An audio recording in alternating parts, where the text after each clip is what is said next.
السلام علیکم ورحمۃ اللہ وبرکاتہ۔ ناظرین و سامعین، استقبال ہے آپ کا ہمارے یوٹیوب چینل پر۔ ناظرین، حضرت مولانا ارشد مدنی صاحب دامت برکاتہم العالیہ کی جانب سے بہت اہم اور تاریخی اعلان آویزہ ہوا ہے، خاص طور سے جو ہمارے مدارس کے ذمہ داران حضرات ہیں، محتمین اور منتظم حضرات ہیں، وہ اس اعلان کو بغور سنیں اور ایک ایک پہلو پر عمل کرنے کی کوشش کریں۔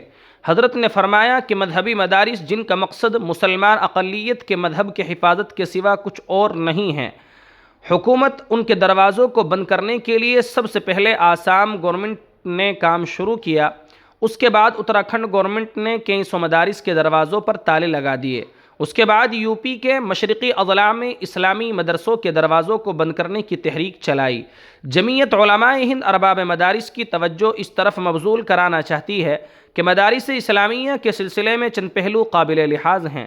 ایک پہلو تو یہ ہے کہ ہندوستان کے دستور میں مذہبی آزادی ہمارا حق ہے، اور کوئی شخص جب تک ہندوستان کا دستور محفوظ ہے ہمارا یہ حق چھین نہیں سکتا۔ اگر کوئی طاقت ہمارے اس حق پر بری نظر ڈالتی ہے تو ہم اپنے دستوری حق کو حاصل کرنے کے لیے کورٹ کے دروازے کو کھٹکھٹا سکتے ہیں۔ جمعیت علماء اپنے اس دستوری حق کو حاصل کرنے کے لیے کورٹ کے دروازوں کو کھٹکھٹا بھی رہی ہے، لیکن مدارس اسلامیہ کے چند دوسرے پہلو بھی ہیں جو بہت اہمیت رکھتے ہیں۔ اگر ہم اس دستوری حق کو حاصل کر بھی لیں، پھر بھی مدارس اسلامیہ کے اوپر قانونی اعتبار سے تلوار لٹکتی رہے گی اور مدارس کو بچایا نہیں جا سکتا۔ جمعیت علماء آپ حضرات کو اسی طرف متوجہ کر رہی ہے۔ اگر وہ مدرسہ اپنی زمین پر نہیں ہے یا کسی بھی افتادہ زمین پر یا گورنمنٹ کی زمین پر مدرسہ بنا دیا گیا ہے تو کسی بھی حال میں محفوظ نہیں رکھا جا سکتا۔ نمبر 2، جب بھی مدرسہ کسی زمین پر بنایا جائے تو اس کے نقشے کی منظوری بھی ضرور کرا لے۔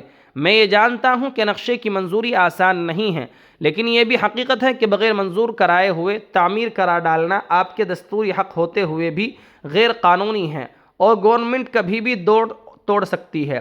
اس خط کے ذریعے آپ کو اسی طرف متوجہ کرنا ہے کہ آپ اپنے مدارس کے لیے قانونی اعتبار سے جب ہی اپنے پیر پر کھڑے ہو سکتے ہیں جب مذکور کردہ دونوں پہلوؤں پر آپ نے توجہ کی ہو اور اپنے آپ کو مضبوط کر لیا ہو۔ حضرت نے بروقت ہم تمام مدارس اسلامیہ کے ذمہ دار حضرات کو اس طرف متوجہ کیا ہے، لہذا آپ تمامی حضرات اس پر غور کریں اور اس پر عمل کرنے کی کوشش کریں، ورنہ حالات بد سے بدتر ہوئے جا رہے ہیں۔ مدارس اسلامیہ کا تحفظ اور ان کی بقا ہماری اول ترجیح ہونی چاہیے۔ آپ اس ویڈیو کو سنیں اور بتائیں کہ ویڈیو یہ کیسی لگی۔ کمنٹ میں اپنا تبصرہ ضرور درج کریں۔ شکریہ، جزاکم اللہ خیرا و احسن الجزاء۔